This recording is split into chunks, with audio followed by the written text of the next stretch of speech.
Assalamualaikum pemirsa, jumpa lagi bersama kami di Bibip TV, terpenting mengabarkan. Pemirsa, kali ini kami akan menurunkan laporan Tempo yang mengangkat isu polemik nasab Ba'alwi. Dalam salah satu opininya berjudul Perbudakan Spiritual Masa Kini. Otokritik Mokhtar Lubis tentang karakter masyarakat kita dalam tulisannya Manusia Indonesia tahun 1977 masih relevan hingga sekarang. Meski kerap disangkal, ciri-ciri tersebut terus hidup dalam alam bawah sadar kita. Dua di antaranya adalah berjiwa feodal dan berwatak lemah. Kita bisa melihatnya dari pemujaan terhadap mereka yang dianggap sebagai Habib dalam tanda kutip keturunan Nabi Muhammad. Menerima doktrin begitu saja, sebagian masyarakat menganggap orang yang menyandang gelar Habib memiliki kedudukan sosial ataupun derajat yang lebih mulia. Ini menjelaskan alasan orang tersebut memiliki banyak pengikut meskipun tindak tanduknya tercela dan bahkan bertentangan dengan hukum positif. Gara-gara itu pula, tak jarang masyarakat menjadi korban kejahatan orang dengan embel-embel Habib. Jadi Tempo melihat perbudakan spiritual itu ada di masa sekarang ini. Contohnya adalah warga Indonesia yang masih dijadikan budak spiritual. Seperti apa sih budak spiritual itu? Ya orang-orang yang menghambakan dirinya atas nama agama. Karena termakan oleh doktrin-doktrin agama sehingga dia tidak punya kebebasan. Dia menghambakan diri, dia takut akan kualat, dia takut akan murkanya para Habib, dia takut berdosa, sehingga dia tidak akan berani macam-macam mengkritik, menanyakan dan lain-lain. Itulah disebut perbudakan spiritual. Yang padahal kalau kita sebagai orang luar melihat, mereka sungguh tersiksa. Hilang semua kebebasannya, hilang semua paham-paham agama yang membebaskannya, masuk ke dalam paham agama yang mengungkungnya. Maka itulah perjuangan Kiai Haji Imaduddin Utsman Al-Bantani adalah dalam rangka membebaskan muhibbin itu dari pengaruh-pengaruh doktrin tadi itu, sehingga mereka menjadi manusia yang merdeka, punya kebebasan berpendapat, punya kebebasan menjalankan agama.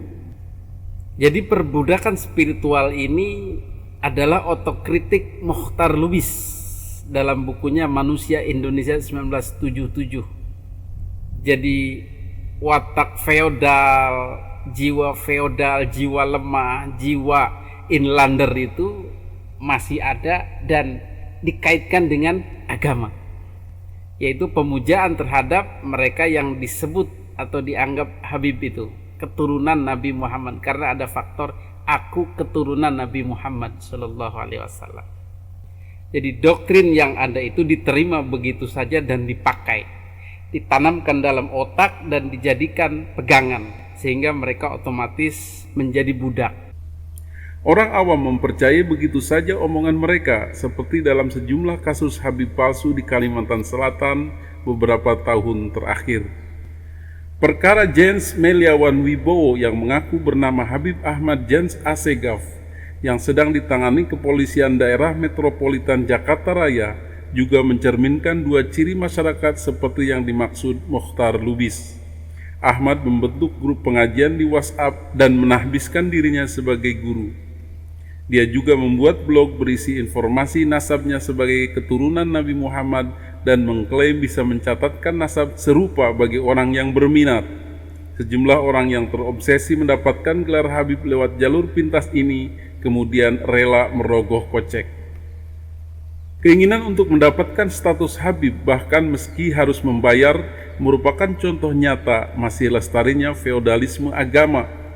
Dengan memiliki gelar Habib, seseorang punya modal untuk memiliki kekuasaan religius seperti menjadi ulama.